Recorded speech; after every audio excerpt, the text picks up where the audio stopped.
다 함께 사도신경으로 우리의 신앙을 고백하시겠습니다. 전능하사 천지를 만드신 하나님 아버지를 내가 믿사오며 그 외아들 우리 주 예수 그리스도를 믿사오니 이는 성령으로 잉태하사 동정녀 마리아에게 나시고 본디오 빌라도에게 고난을 받으사 십자가에 못 박혀 죽으시고 장사한 지 사흘 만에 죽은 자 가운데서 다시 살아나시며 하늘에 오르사 전능하신 하나님 우편에 앉아 계시다가 저리로서 산자와 죽은 자를 심판하러 오시리라. 성령을 믿사오며 거룩한 공회와 성도가 서로 교통하는 것과 죄를 사하여 주시는 것과 몸이 다시 사는 것과 영원히 사는 것을 믿사옵나이다. 아멘.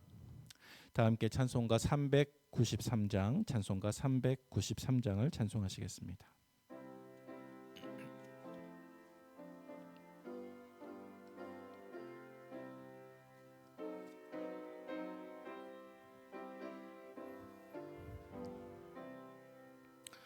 오 신실하신 주 내 아버지여, 늘 함께 계시니 두려움 없네.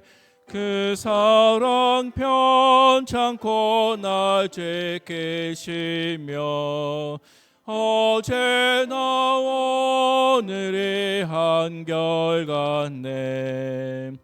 오 신실하신 주, 오 신실하신 주, 날마다 자비를 베푸시며 일용할 모든 것 내려주시니 오 신실하신 주, 나의 구주. 봄철과 또 여름 가을과 겨울 해와 달 별들도 다 주의 것, 만물이 주 영광 드러내도다. 신실한 주 사랑 나타내네. 오 신실하신 주, 오 신실하신 주, 날마다 자비를 베푸시며 일용할 모든 것 내려주시니 오 신실하신 주, 나의 구주. 내 죄를 사하여 안위하시고 주 친히 오셔서 인도하네. 오늘의 힘되고 내일의 소망, 주만이만 복음 내리시네.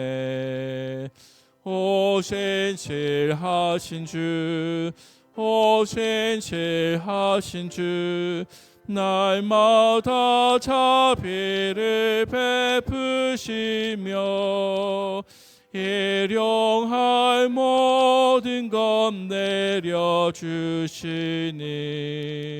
오 신실하신 주, 나의 구주. 아멘. 이 시간 함께 보실 하나님 말씀은 열왕기상 15장 9절에서 24절까지 말씀입니다. 구약성경 541면쯤에 있는 열왕기상 15장 9절에서 24절까지 말씀인데요. 봉독은 21절까지 하면 좋겠습니다. 열왕기상 15장 9절을 제가 먼저 봉독하겠습니다.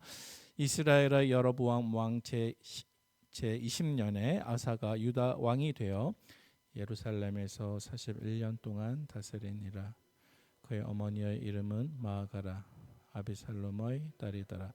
아사가 그의 조상 다윗같이 여호와 보시기에 정직하게 행하여 남색하는 자를 그 땅에서 쫓아내고 그의 조상들이 지은 모든 우상을 없애고 또 그의 어머니 마아가가 혐오스러운 아세라상을 만들었으므로 태후의 위를 패하고 그 우상을 찍어 기드론 시냇가에서 불살랐으나 다만 산당은 없애지 아니하니라. 그러나 아사의 마음이 일평생 여호와 앞에 온전하였으며 그가 그의 아버지가 성별한 것과 자기가 성별한 것을 여호와의 성전에 받들어 드렸으니 곧 은과 금과 그릇들이더라. 아사와 이스라엘의 왕 바하사 사이에 일생 동안 전쟁이 있으니라. 이스라엘의 왕 바하사가 유다를 치러 올라와서 라마를 건축하여 사람을 유다 왕 아사와 왕래하지 못하게 하려 한지라. 아사가 여호와의 성전 곳간과 왕궁 곳간에 남은 은금을 모두 가져다가 그 신하의 손에 넘겨 다메섹에 거주하고 있는 아람의 왕 헤시온의 손자 다브림몬의 아들 베나데색에 보내며 이르되 나와 당신 사이에 약조가 있고 내 아버지와 당신의 아버지 사이에도 있었느니라. 내가 당신에게 은금 예물을 보냈으니 와서 이스라엘의 왕 바하사와 세운 약조를 깨뜨려서 그가 나를 떠나게 하라 하매 아사 왕 말을 듣고 그의 군대 지휘관들을 보내 이스라엘 성읍들을 치되 이온과 단과 아벨 벳마가와 긴네롯 온 땅과 납달리 온 땅을 쳤더니 함께요. 바하사가 듣고 라마를 건축하는 일을 중단하고 디르사에 거주하니라. 아멘. 하나님의 전에 올라오시면서 5분의 성도님께서 1,000번째 예물을 드리셨습니다. 이 새벽에 함께 묵상하실 오늘 본문의 내용은 이스라엘이 남유다와 북이스라엘로 이렇게 두 나라로 분열된 이후에 남유다의 세 번째 왕이었던 아사 왕에 대한 이야기가 되겠습니다.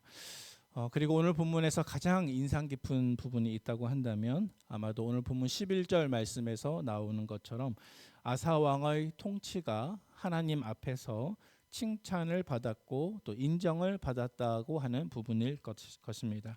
제가 오늘 본문 11절 말씀을 한번 봉독해 보겠습니다. 아사가 그의 조상 다윗같이 여호와 보시기에 어떻게요? 정직하게 행하여 그렇게 기록하고 있습니다.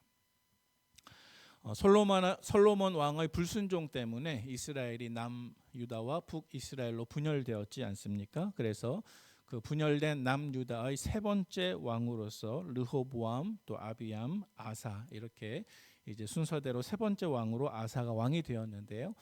오늘 본문에 보니까 남유다 20명의 왕들 가운데에서 다윗의 마음과 같이 하나님을 기쁘시게 한 왕으로 인정을 받았던 가장 첫 번째 왕이 등장했습니다. 그 왕이 바로 아사 왕이었습니다. 자, 그렇다면 이 아사 왕은 어떻게 오늘 본문에서 그의 조상 다윗과 같이 여호와 보시기에 정직하게 행했다라는 평가를 받을 수 있었을까요?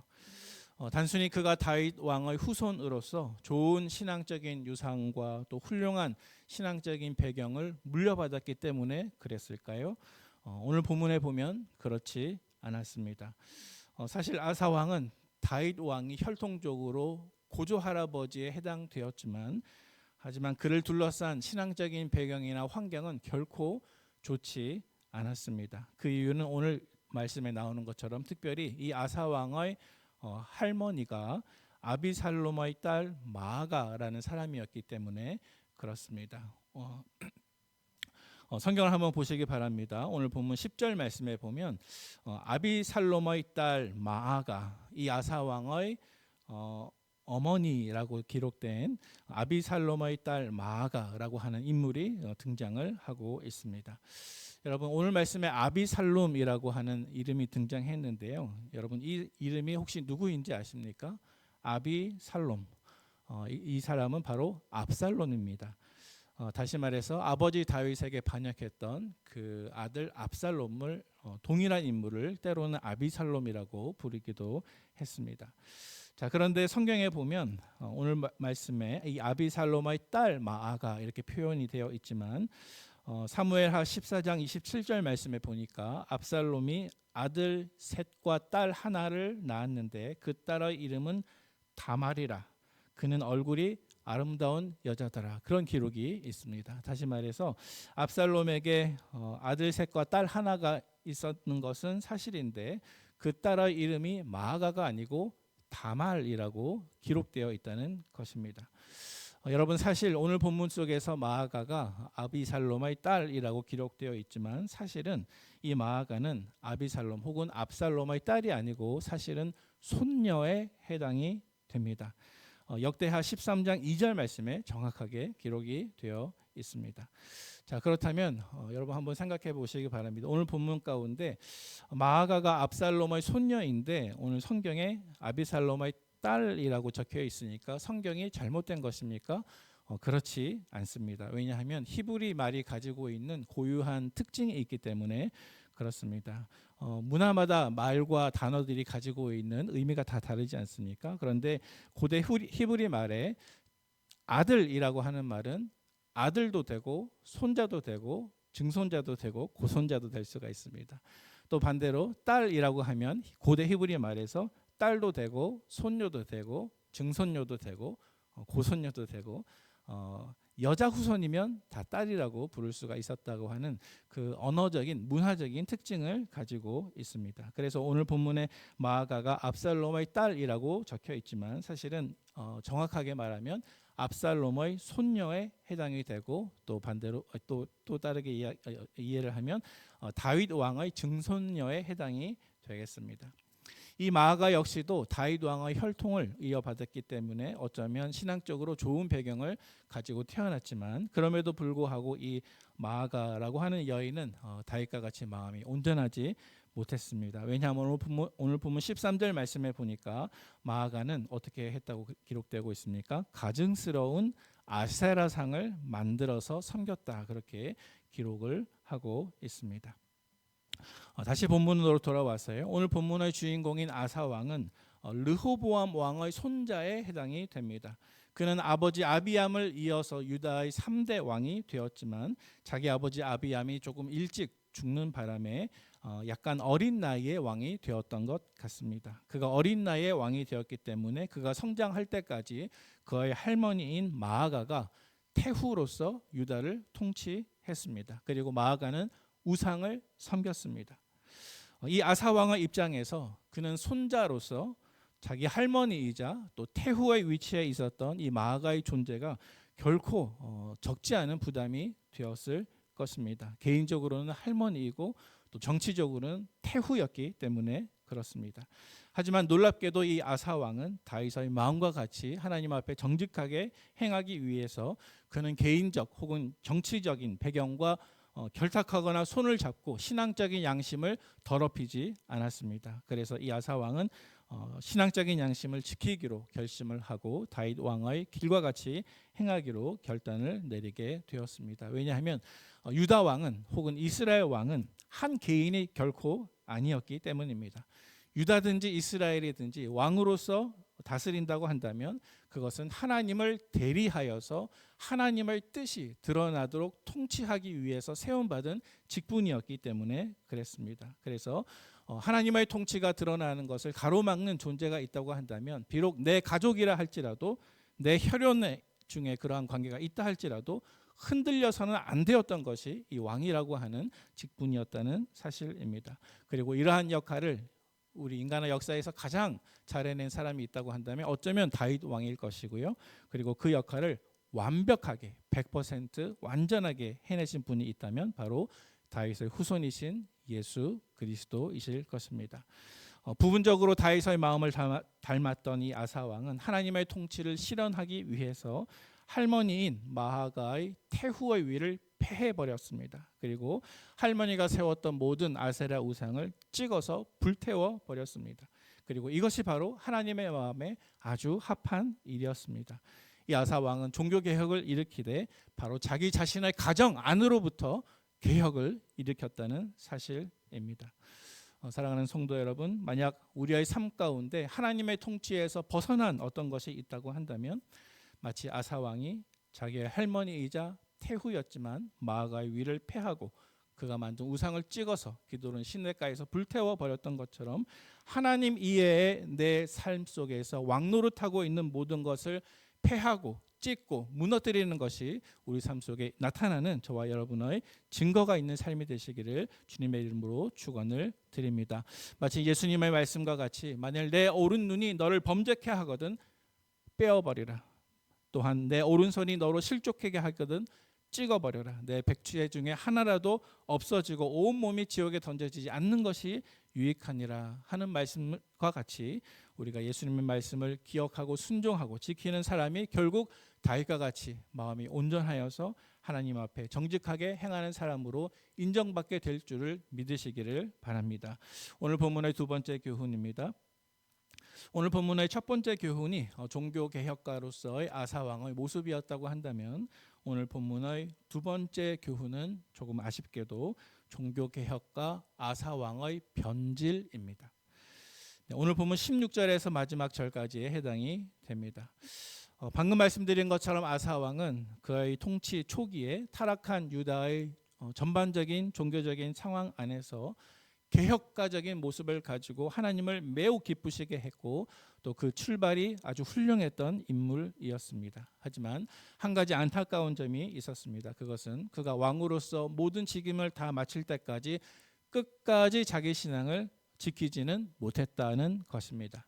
이 아사왕은 완전하지는 못했습니다. 그래서 오늘 보면 16절 이하에 보면 어떠한 계기가 일어나게 되어서 그의 신앙을 흔들리게 만들게 되었는데요. 그 계기는 바로 자기 자신의 안전이었습니다. 16절 말씀을 함께 잠깐 읽어보시면 아사와 이스라엘의 왕 바아사 사이에 일생 동안 전쟁이 있으니라 그랬습니다. 네. 지금도 이스라엘과 팔레스타인 간에 너무나 심각한 전쟁이 일어나서 정말 뉴스를 보면 이 한 몸이 건강을 지키고 이렇게 살아있다는 것이 참 감사하다 할 정도로 그런 뉴스가 들리게 되는 것 같습니다. 전쟁이라고 하는 상황은 매우 심각한 상황입니다. 지금 아사 왕은 남유다의 왕이었고 또 북이스라엘은 아사 왕 3년에 즉위하여서 24년 동안 다스렸던 바아사 왕이라는 왕이 있었습니다. 그런데 오늘 성경에 보니까 이 바아사가 다스리는 북이스라엘과 남유다 사이에 지속적인 전쟁이 있었다 그렇게 말씀하고 있습니다. 특별히 오늘 본문에 보니까 한 번은 이 북이스라엘 왕 바아사가 남유다의 코앞까지 쳐들어와서 사람들이 왕래하지 못하도록 봉쇄 정책을 취했다 그랬습니다. 자기의 안전이 위협받고 전쟁의 위험이 터지게 된 것이죠. 그런데 이때 그만 아사 왕은 하나님의 지켜주심을 하나님의 돌보심을 의지하지 못했습니다. 전쟁이라고 하는 매우 다급한 상황에 따르면 우리가 한편은 이해가 될 수 있었지만은 이러한 위기 상황 가운데 이 아사 왕은 기도하기보다 혹은 기도하면서 하나님의 돌보심을 의지하기보다 돈과 물질과 재물을 더 의지하는 모습을 오늘 본문 가운데 보여주고 있습니다. 그래서 북이스라엘의 침공 앞에서 나라와 자기의 안전이 다급해졌을 때 북이스라엘과 남유다 사이에 있었던 아람이라고 하는 나라를 정치적으로 이용해서 그는 위기에서 벗어나고자 그렇게 노력을 하였습니다. 이 당시 아람 왕은 이미 북이스라엘과 평화 협정을 맺고 있었습니다. 하지만 남유다 아사 왕은 상황을 바꾸기 위해서 기도했던 것이 아니라 돈을 이용하게 되었습니다. 그래서 그는 왕궁 안에 있는 모든 은금을 꺼내고 또 더 나아가서 하나님의 성전 안에 있었던 하나님의 은금을 모두 빼어다가 아람의 왕인 베나닷에게 뇌물로 주게 됩니다. 그리고 그를 자기 편으로 매수하였습니다. 이 돈을 받고 북이스라엘을 배신해 주십시오. 결국 아사 왕에게 돈을 받았던 베나닷 왕은 북이스라엘과 맺었던 평화 협정을 깨버리고 이스라엘의 후방을 공격해 주었습니다. 그래서 북이스라엘 왕 바아사는 더 이상 버티지 못하고 후퇴하게 되었습니다. 남유다를 봉쇄하고 고립시키고자 했던 모든 시도가 이제 물거품이 되었다는 것이죠. 그래서 이러한 사건과 과정을 통해서 남유다는 북이스라엘의 공격으로부터 위기를 넘어가게 되었습니다. 하지만 위기는 넘어갔으나 하나님이 보시기에 아사 왕의 이러한 시도는 하나님을 온전히 의지하는 모습이 아니었습니다. 특별히 아사 왕이 하나님의 성전에 있는 모든 은금을 빼어다가 자기 마음대로 사용하는 그런 모습을 한번 여러분 생각해 보시기를 바랍니다. 비록 자기 뜻대로 아람 왕을 돈으로 물질로 매수해서 자기의 왕직과 또 나라의 안녕을 유지했지만 이때로부터 그의 통치는 더 이상 하나님을 의지하는 통치가 아닌 것이 되게 되었습니다. 비록 안전은 얻었지만 하나님의 인정은 얻지 못했습니다.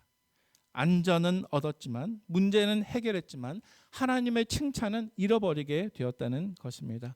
사랑하는 성도 여러분, 무엇을 잃어버리는 것이 더 나을까요? 나의 안정과 나의 문제가 해결되지 않는다 할지라도 내가 끝까지 하나님을 신뢰하고 기도해서 하나님의 인정과 칭찬을 받는 것이 더 좋지 않을까요?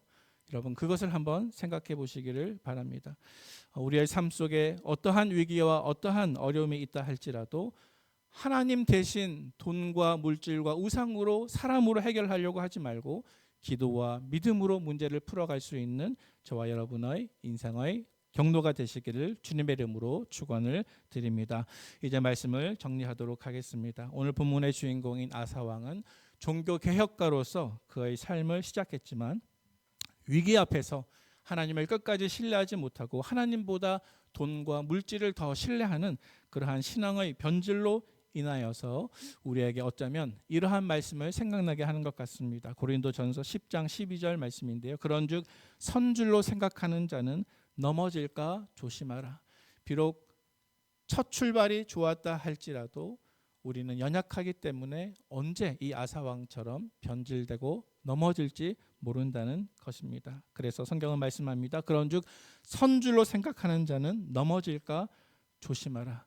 그런데 사랑하는 성도 여러분, 선줄로 생각하는 자는 넘어질까 조심하라. 그 바로 다음 구절이 무슨 구절인지 혹시 기억하십니까? 바로 다음에 이어지는 구절이 바로 이것입니다. 사람이 감당할 시험 밖에는 너희가 당한 것이 없나니 오직 하나님은 미쁘사 너희로 감당하지 못할 시험 당함을 허락하지 아니하시고 시험 당할 즈음에 피할 길을 내사 너희로 능히 감당하게 하시느니라 라고 말씀하십니다.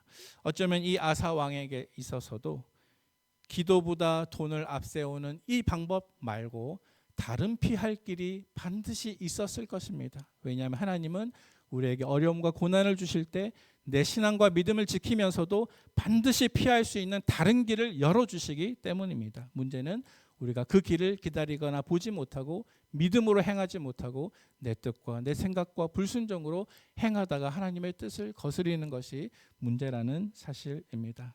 따라서 성도 여러분, 우리의 상황을 탓하지 마시기 바랍니다. 비록 문제에 답이 없다 할지라도 끝까지 내 믿음이 변질되지 않는 것에 더 관심을 기울이는 저와 여러분 되시기를 바랍니다. 비록 때로는 문제가 해결되지 않는다 할지라도 하나님의 인정과 칭찬을 놓치지 말기를 다짐하고 결심하는 오늘 한나라의 삶이 되시기를 예수님의 이름으로 축원을 드립니다. 함께 기도하시겠습니다. 하나님 아버지 감사합니다. 이 아침에 저희들 하나님 앞에 무릎을 꿇고 고개를 숙여 예배하며 기도하며 말씀 들으며 하나님 오늘 한 날을 시작할 수 있도록 허락해 주셔서 참으로 감사합니다. 오늘 한 날을 저희가 살 때에 나의 뜻대로 사는 것이 아니라 하나님의 통치와 하나님의 다스리심이 내 삶 속에 드러날 수 있도록 오직 순종하며 믿음으로 또 기도하며 살아가는 한 날 되게 하여 주시옵소서. 때로는 우리 삶 속에 방법이 없어서 해결할 수가 없어서 힘들고 어려운 문제들이 많이 있지만 하나님, 우리가 신뢰하는 주님의 신실하신 약속은 우리가 감당하지 못할 시험은 허락하지 아니하시며 시험 당할 즈음에 반드시 피할 길을 열어주신다고 말씀하신 그 약속을 우리가 믿습니다.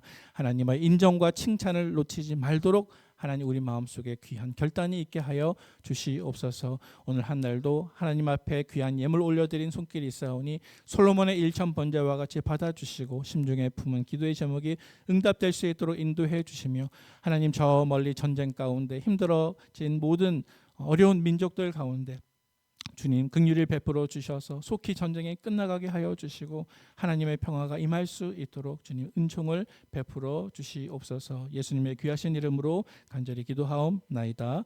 아멘. 하늘에 계신 우리 아버지여, 이름이 거룩히 여김을 받으시오며 나라의 임하옵시며 뜻이 하늘에서 이룬 것 같이 땅에서도 이루어지이다.